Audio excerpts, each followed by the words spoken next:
Chapter 17.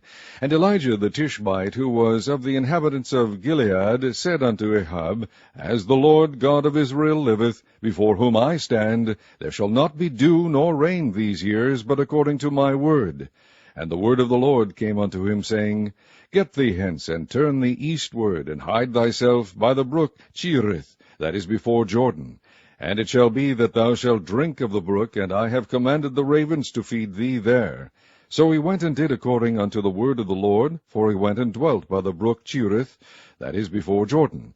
And the ravens brought him bread and flesh in the morning, and bread and flesh in the evening, and he drank of the brook. And it came to pass after a while that the brook dried up, because there had been no rain in the land.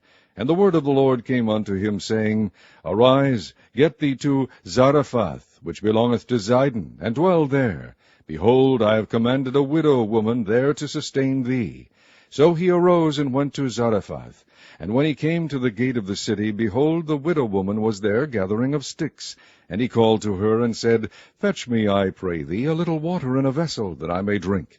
And as she was going to fetch it, he called to her, and said, Bring me, I pray thee, a morsel of bread in thine hand. And she said, As the Lord thy God liveth, I have not a cake, but an handful of meal in a barrel, and a little oil in a cruse. And behold, I am gathering 2 sticks, that I may go in and dress it for me and my son, that we may eat it and die.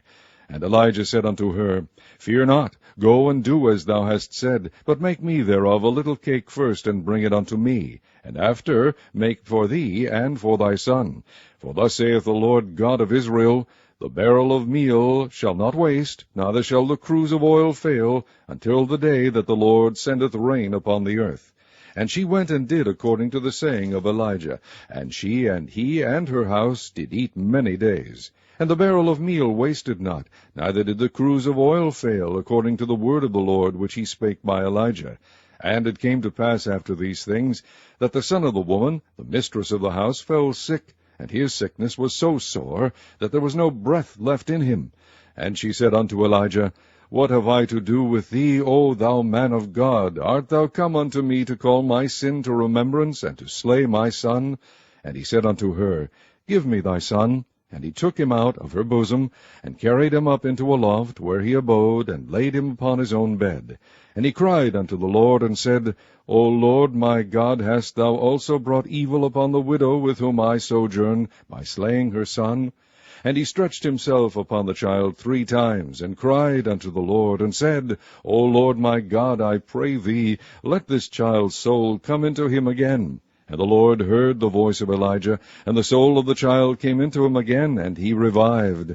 And Elijah took the child, and brought him down out of the chamber into the house, and delivered him unto his mother. And Elijah said, See, thy son liveth. And the woman said to Elijah, Now by this I know that thou art a man of God, and that the word of the Lord in thy mouth is truth.